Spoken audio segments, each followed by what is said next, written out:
Hello, mission teams, both inside and out. We've been in about 3 weeks now into the Project Life, the series, and we've heard some really cool stories come in about some spiritual growth that's happening on our teams, exactly what the series is designed to do, using the Team Huddle resource as a tool to see that happen.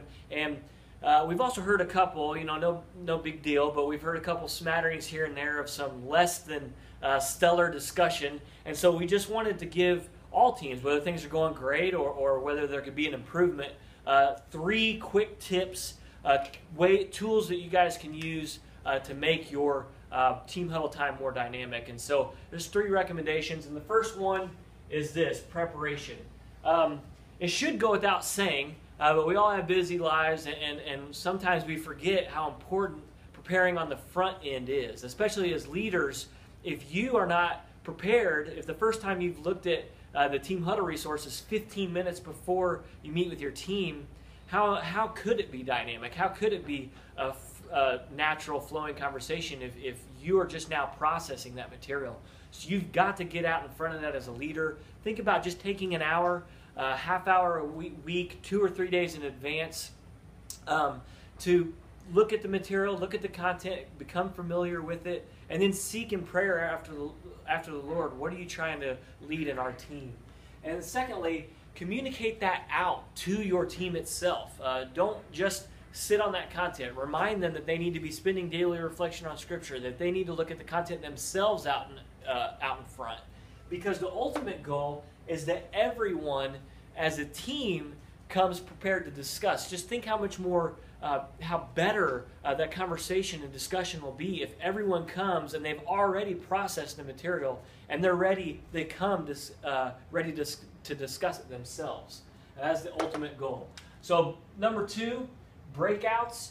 I'm a huge fan of breakouts, big proponent of them. I try to coach and lead towards them all the time. And here's why. Well, there's several reasons why, but the first one is that conversation just happens more naturally in breakouts. When was the last time, just think back the last week, when you had a conversation with 10, 12, 15 people? Probably did not have that at all over the past week, month, or who knows how long. Conversations naturally happen in groups of 2, 3, 4, 5, smaller groups, because that's just how we do it. That's how we go about things. Conversations flow more naturally in that way. So break out your group of 10, 15, break it out into smaller groups of 3, 4, 5. That way conversation can just flow in the way it naturally does in real life. Then also think about problems. It also solves a lot of problems sometimes. Think about that guy or girl who is dominating conversation, or maybe you've thrown out a question and there's an awkward silence. Well, in groups of 3 or 4 or 5, those problems kind of work themselves out. If you have that person who's dominating conversation, you can kind of break them out, and that way they're not dominating the entire group, and you can maybe even have that person in your own group to kind of lead them towards listening and sharing their ideas more condensedly. So it's a huge problem solver. And then one of the awesome things it does also is it models multiplication.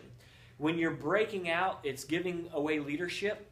It's modeling the launching or sending of your larger group into future vision or image of what multiplication could look like for your group. So it's a way to do some on-the-job leadership development and to think about how what it looks like to multiply in the future. And then finally, stories. As much as possible, whenever possible, however possible, get your group to tell stories. Frame the questions themselves, which you can do if you're prepared, by modeling it yourself. Lead out, ask the question, but then tell a story out of your life where you've seen that happen, or where the application of that question can be connected to your life in real tangible ways. Model that as a leader. Lead out in that.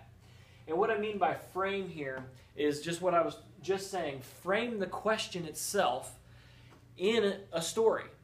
Ask the question, but then talk about it being as part of a larger story in a way that connects to your life, and encourage them to share a story from their life. If there's one thing I know about people, they might be hesitant to have an answer or to provide an expert answer on a question.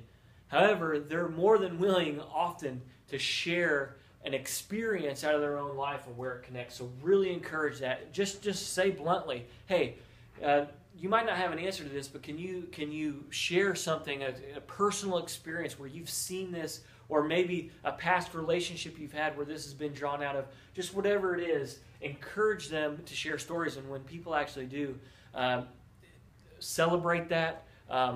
Go ahead and let them know that this is a safe place for that to do that in, above all else. So, all right, so that's just 3 quick tips. Prepare, utilize breakouts, and encourage sharing stories as much as possible. Hopefully those are helpful to you. We'd love for you to share your own, give some feedback on what discussion tips you've utilized to make discussion better on your teams. So thank you.